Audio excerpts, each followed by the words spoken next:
PM planning is a way to maximize the results of your life and maximize your sense of fulfillment and joy. It's both.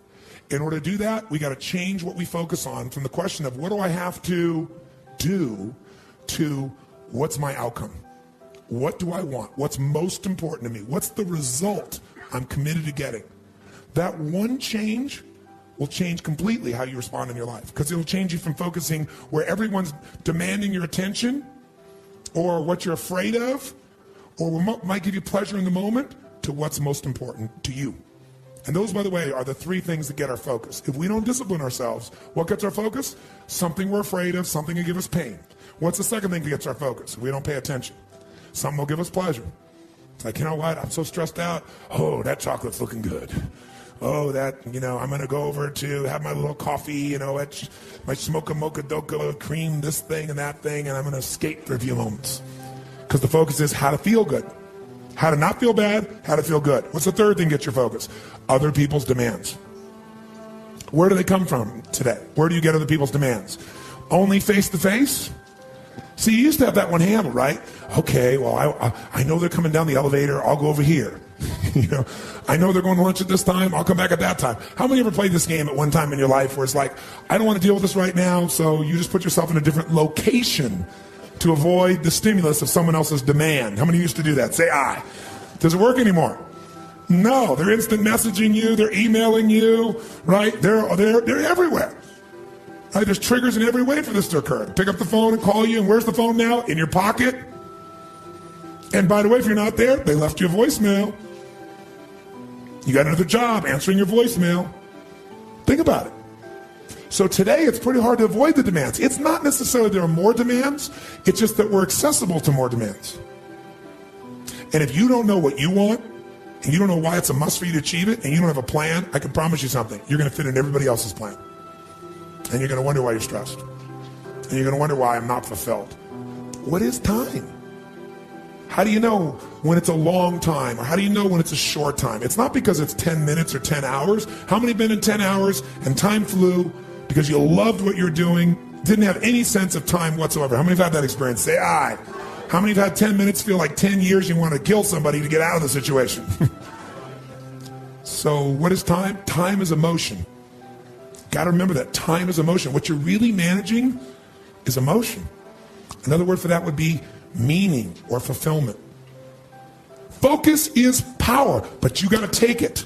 Take it back. Take back that power. And you got to know when you do that focus, how to chunk it, how to group it so you're not overwhelmed. Let me show you how to make it simpler. When mass information's coming at you, you get overwhelmed. Most of us are great deletion creatures. We delete most of life. Right now, there are millions of things around you could be focusing on, thinking about, giving meanings to, making decisions about what to do. Millions. Right now, you could be focusing on the blood rushing through your left eardrum or the feeling of your skin against your body. But most of you delete that. You don't even think about clothing against your skin until I mention it, or your heartbeat. Most of the universe you've deleted because you go crazy if you try to think about it all. Because human beings have a limited amount they can focus on at one time. And most of your stress is because you're thinking about too many things at once. In fact, when people don't do things, it's not because they can't. It's not even because they don't want to. It's because of the way they are focusing on what I call chunking things. When people don't follow through, here's what they do. I'll give you an example. Who here believes exercise is very important, but you don't exercise regularly? Let me see a show of hands. Raise your hand. More hands than most of us want to raise our hand, right? Now, who here really focuses, or I should say exercises regularly? Raise your hand. Regularly. Okay, great. Who here does not exercise regularly even though you believe it's important? Just be truthful. Okay, great. So let's see what the difference is here. A person who does not exercise regularly, I want you to raise your hand and I want you to tell me why you don't exercise regularly. Be truthful. Okay? Yes, sir. I don't have the time. Now, is that true? He even knows it's not true. He's going to answer you first. No. But it feels like he doesn't have the time because time is emotion. And he's got so many other things he is focused on getting results in that adding this to the list seems like a lot, right? And the other things are very important to him, like his business. I don't have the time. He has the time. What's the real reason he doesn't do it? Because of the way he thinks about exercise. When he focuses on what it would take to exercise, he does it very differently than someone who follows through. When you think about exercising, what's involved? At the moment, about mile 14 of the London Marathon. Quite painful. Okay, he starts thinking about, I got to get to mile 14 of the London Marathon, and that even the thought of trying to get to the 14th mile, much less the 25th mile, is like beyond my imagination right now. So he is what I call over-chunked. He's not thinking about what he wants. He's thinking about what's painful. You just saw a perfect example. He's not even thinking about victory or succeeding. So the chance of him following through on something that he associates major pain to, when he can do something else right now he can feel competent or successful at, his chances of following through are very limited. How many will follow that? Say aye. His focus is on failure. His focus is on pain. That's why he isn't following through. Okay? He's also focused on the 14th mile of a marathon rather than today's workout. Which one seems more daunting to you? So when you think of and here's also what he's thinking about. He's thinking about the process, not the outcome or result he wants. And when you think about what it's going to take to do something, usually it takes a lot and you're not going to want to do it. So he's overchunked himself. He's trying to eat the whale whole without taking any smaller bites. And it seems too big for him, so he says, well, I'll do it when? Later. As my Australian friends would say, later. Right? And of course, the problem with doing it tomorrow is when you get to tomorrow, tomorrow is today, and tomorrow never comes. So, and you keep promising yourself. By the way, what does this do to you emotionally when you keep breaking your own promises with yourself? Or you keep failing to do things that you know are important?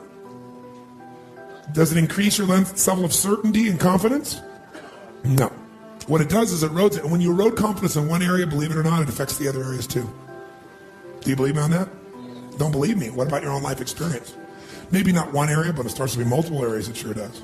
Another reason why somebody doesn't exercise or do anything is because they don't just chunk it too big, they chunk it in too many details. I'll give you a perfect example. So I asked somebody one time, I said, okay, how important is exercise? Oh, exercise is extremely important. Really? Okay, good. And tell me, why don't you exercise regularly? Well, I just don't have time. Okay, everybody gives that answer. That sounds wonderful. So tell me though, don't tell me about how much time you don't have. Tell me this. When you think about exercising, what do you think about? Which is a way of saying, what do you focus on? And so this woman says to me, well, my gosh, what do you mean what do I think about? Well, let's say I said to you, you got to start exercising, and I'm going to put a gun to the head of your children, and I will do very horrible things and hurt them badly if you don't exercise. Could you do it? Oh yeah, I could do it. You know, if some mafia person came here and said, I'm going to kill your children if you don't exercise every day, how many think you could find a way to exercise every day, no matter what your time constraints may be? So remember this. Remember this. Change is never a matter of ability. It's always a matter of motivation. I'll say that again. Change is never a matter of ability. It's always a matter of motivation or drive, having strong enough reasons. If you got a strong enough reason, you could figure out the time, couldn't you? So the biggest part of life and time management is knowing what you want and having enough reasons to follow through.